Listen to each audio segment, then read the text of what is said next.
Islamic finance is one of the fastest growing sectors of the financial services industry, but it does come with challenges.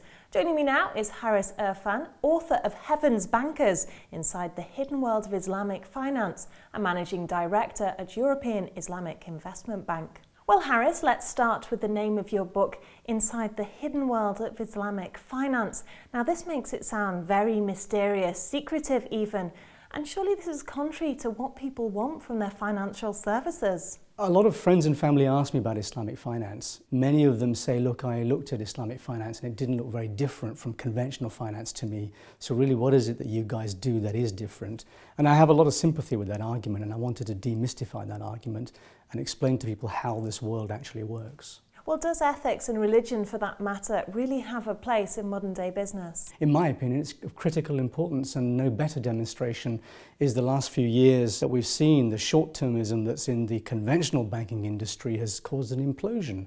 And actually, if investors and financiers and all the various stakeholders in a commercial market took account of this societal and environmental and other impacts of the business that they do, then actually we might have better business all round. So ethics and religion, this sort of thing, it doesn't affect profits? Well, if you look at some of the performance, particularly in recent years, of what they call socially responsible investment funds, and included within those are the Islamic funds, you'll find many of them will have outperformed the conventional investment funds. So typically, for example, if you look at Islamic finance, it will have excluded a lot of the institutions that were exposed to toxic assets during the financial crisis, and as a result, they'll have strongly outperformed. Well, how developed is Islamic finance compared to traditional Western finance? It has a long way to go. Many of the investors, the institutions may be newer and perhaps less sophisticated than their conventional counterparts.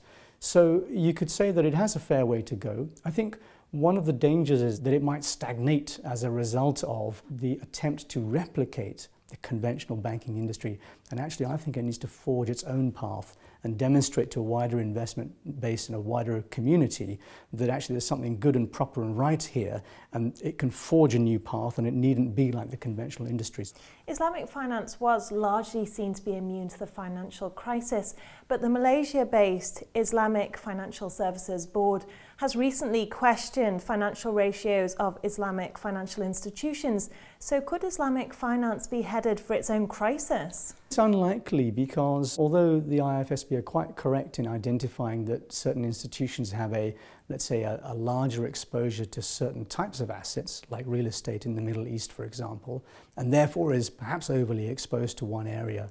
On the other hand, those same institutions have not been exposed to some of the toxic assets that we've seen in the conventional banking industry. You know, the sort of intangible derivative contracts that brought down Lehman Brothers and Northern Rock and so on. So I think that there's a balancing argument. I wouldn't say that Islamic institutions are completely immune to financial crises. They do, after all, operate in a global economy. But at the same time, there are some checks and balances in place to ensure that they smooth out those bumps. From my understanding, Islamic finance operates under Sharia law, and that's not recognised here in the UK or, in fact, in most Western countries. So how can these financial institutions carry any weight? Actually, I think it's a popular misconception that the two are incompatible. So typically, in a Sharia-compliant financial transaction, the contracts are governed by, let's say, English law, and that's quite common.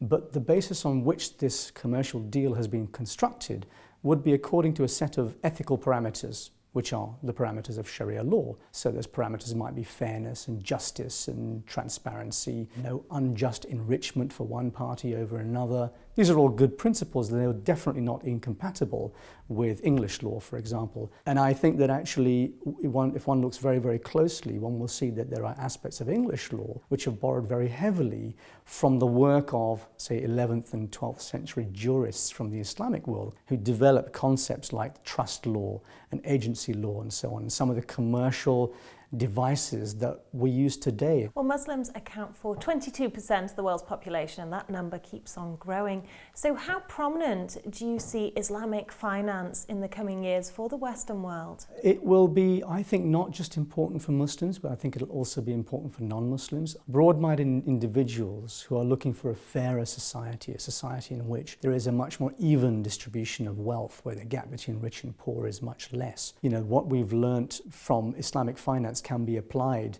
to Western finance generally, and we've certainly seen there's been a failure of the system in the West over the last few years. Why is that? Why is there a growing inequality between rich and poor? Is there a way to redistribute wealth? In a sense, there's an argument to go back to basics and understand what is it that we do when we enter into a trade? How can we make that trade fairer? How can we think about things more holistically? How can we think about our customers and our shareholders and employees and the environment and labor practices and so on and so on? Because I think once we start thinking about those things, we're only a small step away from considering Islamic finance as an ethical alternative source of finance. We don't even have to call it Islamic, it's just an ethical form of finance. And actually I think it's relevant for everybody in the world, not just for people from one particular religious group.